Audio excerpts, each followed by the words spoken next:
Pop music is a game of timing. Releasing an album at the right moment can make the difference between a cultural phenomenon and a commercial disappointment. In the last video, we looked at 8 albums that missed their moment, and in this video, we look at 10 more. Mad Love by JoJo. JoJo's Mad Love was her first album in a decade, and fans were eager to see what the pop and R&B singer had been working on during her long absence. After years of legal battles with her former label, she finally had the freedom to release new music. However, by the time the album hit the shelves, the music scene had changed dramatically. In the early 2000s, JoJo was a teen sensation with hits like Leave, Get Out, and Too Little Too Late. But by the time Mad Love came out in 2016, it felt, well, too little too late. The industry had moved on, and the pop landscape was dominated by different sounds and artists. It was her first studio album in 10 years, which was a long time. Even though the album showcased her strong vocals and personal growth, it struggled to make a lasting impact. It was critically praised, but commercially, it didn't make much noise. It debuted at number 6 on the Billboard Hot 100, selling 25,000 units in its first week, but it quickly faded from the charts, unable to compete with the newer generation of pop stars. If only the album had came out earlier in her career, when she was at her peak, who knows what could have happened. She still talks about the hardships she faced in the industry as a cautionary tale for upcoming artists. Bionic by Christina Aguilera.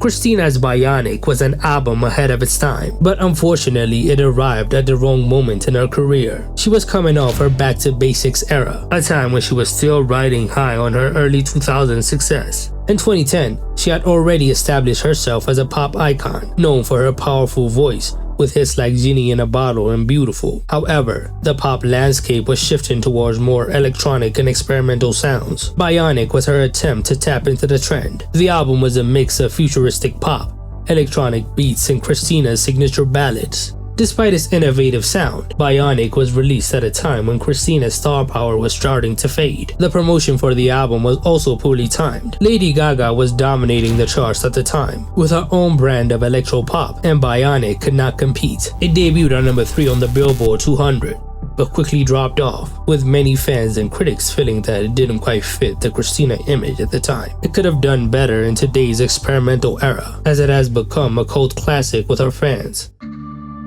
Man of the Woods by Justin Timberlake.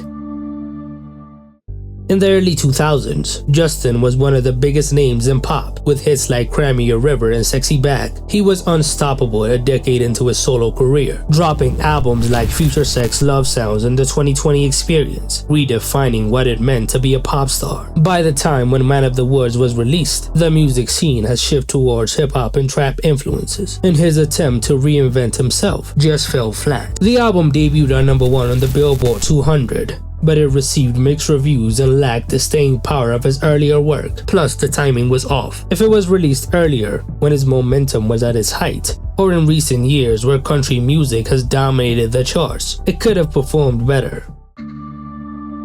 Goodbye Lullaby by Avril Lavigne. Avril Lavigne was the pop-punk princess of the 2000s, but released in 2011. Goodbye Lullaby arrived too late to capitalize on the pop-punk wave she helped popularize in the early 2000s. Known for her rebellious image and hits like Complicated and Skater Boy, she was a voice of her generation. However, by the early 2010s, the music scene had moved on. The album showcased a more mature side of her, with acoustic ballads and introspective lyrics. While it was a solid album, it lacked that thing that had defined her earlier work, that edge. The album debuted on number 4 on the Billboard 200, but it struggled to make a lasting impact. Even though the single What the Hell did well, the album failed to capture the same level of attention as her previous work. It was just released too late, and it came out closer to her Best Damn Thing era. It might have been a smoother transition for fans. Instead, it felt like she was playing catch-up, and the album did not make the impact she expected. Solar Power by Lorde. Lorde's solar power was highly anticipated, especially after the massive success of her previous albums, Pure Heroine and Melodrama. However, by the time Solar Power was released in 2021, pop music was different. The album's mellow, sun-soaked vibes contrasted with the darker, more introspective music that had become popular before and during the pandemic. Listeners were looking for something more intense, and the album's laid-back nature did not resonate as strongly as it might have a few years earlier. On the Billboard 200, it debuted on number 5 with 56,000 album equivalent units sold in its first week, which was disappointing. The delay in releasing Solar Power meant it missed this moment. It was released in the COVID era, one of the weirdest eras of our time. It was also released 4 years after Melodrama. If it had been released sooner, it might have been a nice bridge to her earlier work. It felt like a misstep in Lorde's otherwise stellar career. R.O.S.E by Jessie J. Jessie J's R.O.S.E, released in 2018, was a personal and introspective album that showed a different side of the singer, a fell victim to the dreaded too late syndrome. Her earlier hits were big, bold pop anthems like Price Tag, Domino, and Bang Bang, which dominated every radio station, but R.O.S.E was a significant departure from that. After a string of delays and shifts in her sound, the album's release felt more like a whisper than a bang. It lacked the promotional push it needed to make an impact, and Jessie J's absence from the mainstream scene before its release meant that the world wasn't as excited for new music from her as it once was. The album didn't even chart on the Billboard 200, and had it been released a few years earlier, it might have been better received. The Pains of Growing by Alessia Cara. Alessia Cara's The Pains of Growing was a solid album, full of introspective and relatable tracks. However, by the time it was released in 2018, the buzz around her had faded since her breakthrough Know It All in 2015. That was after she burst onto the scene with a relatable hit single Here. It felt like the album came at the wrong time. She had just won the Grammy Award for Best New Artist, which was very controversial, and the music industry had shifted towards a more trap-influenced sound, and Alessia's brand of pop had run its course. The Pains of Growing did not receive the attention it deserved, as it debuted at number 71 on the Billboard 200. That was possibly because it was released just as her initial wave of popularity was starting to decline, and she was just coming off receiving backlash for winning a Grammy that many thought she didn't deserve. Positions by Ariana Grande.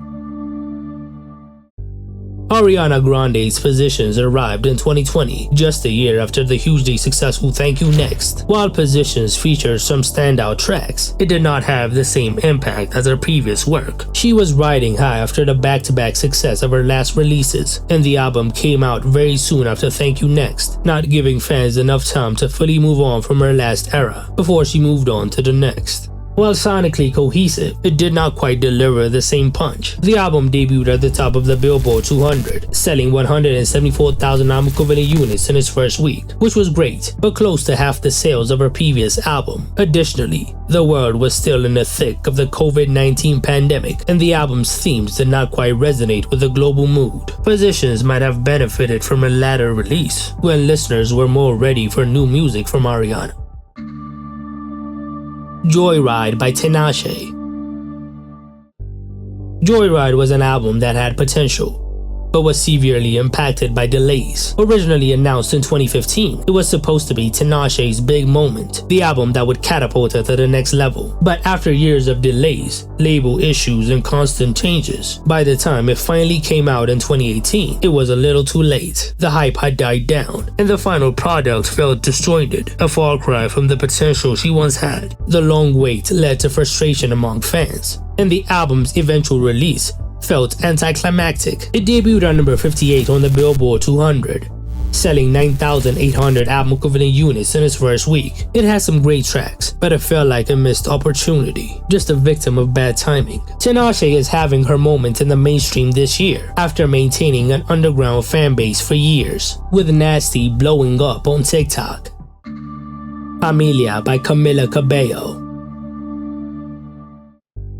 Finally, let's take a look at Cabello's Familia. After the massive success of her debut album and huge hits like Havana and Señorita, Camila wanted to keep the momentum going. But when Familia was released in 2022, it didn't just quite have the same impact. The album was a tribute to her roots, but the timing was off. Coming off the back of the pandemic era, and after the lukewarm reception of her second album, Romance, the album did not have the impact it was supposed to. It debuted at number 10 on the Billboard 200, setting 27,000 album equivalent units in its first week. Even though Bam Bam with Ed Sheeran did decent on the charts, it failed to generate any more hits. It could have been the bridge between her solo breakout and her exploration of new sounds, but it ended up becoming somewhat a flop. What albums did I miss? Tell me in the comments below.